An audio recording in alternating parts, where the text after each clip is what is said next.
let's have a look at the sort of contact funnel. Again, this is not new information, nor is it a new concept to have a funnel. So we need some way of really capturing our leads and contacts and to funnel them from contacting at one end down to opportunity and money at the other end. So if you like, there's kind of a filter across the top of your lead funnel or contact funnel that has different ways that people can get in. They can follow your marketing and your routes for market that we covered in the other presentation. They can land on your website. You can have specific landing pages, social media, SMS, telephone. They can respond to things in the post or walk into your business if you have a retail operation they can walk into. So the key really here is to think about exactly what people are going to, how people are going to interact with your website.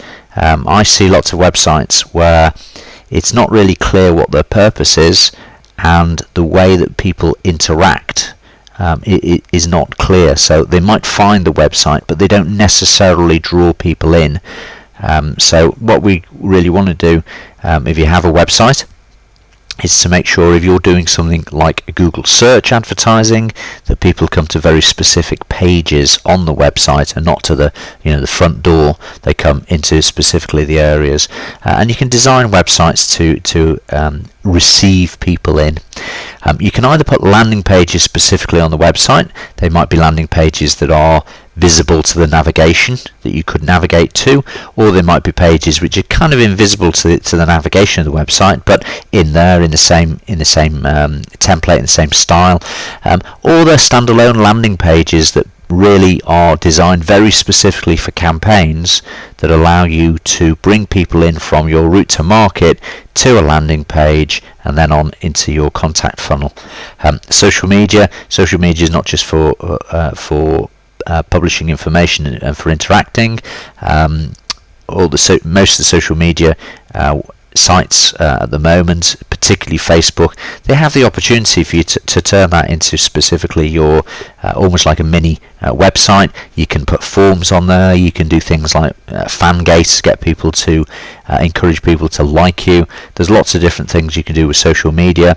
Again, SMS, it's fairly easy if you know what you're doing to have what's called shortcodes from SMS, so people can respond to a shortcode. They can text a keyword to your shortcode, and that can be linked into your contact funnel, so you capture that person's information.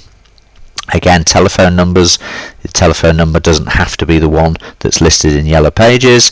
It can be a special number, an 0845 number, or an 0800 number, which rings in a specific way. You can have different call management on that. The technology is fairly advanced, so you can handle the inbound lead in one of a number of ways.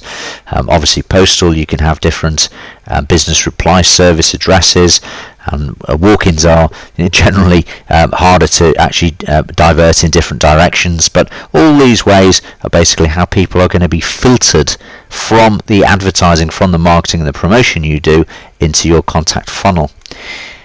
The primary thing that you must do is capture the details, capture the leads. You're going to want to follow up with them, and if you don't capture the leads effectively, it's very difficult to follow up. When you're following up, it's highly unlikely that a majority of people will buy your products or services based on one advert, one follow-up.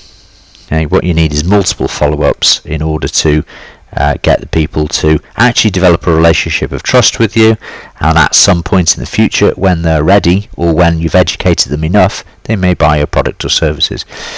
There will be some people that are never going to buy your products and services. They were just fishing for information. That's fine, but we don't want to spend any of our time and money on people that are not going to buy our products and services. They may even be our competitors just seeing what we're doing. So again, we need processes which qualify the lead and qualify the opportunity. For some people, they'll go through the funnel very quickly and that'll turn into business. For other people, it takes a bit of nurturing. Okay, so with this lead capture, follow up, qualify and nurture process, where an awful lot of organisations, even some very professional organisations, fall down, is If that's not done in a logical, organised and fairly automated way, it just doesn't happen. So people make a contact, they're not followed up, then more advertising is spent for a new lead, they're not followed up, and the amount of expense just going around not following up properly is just enormous.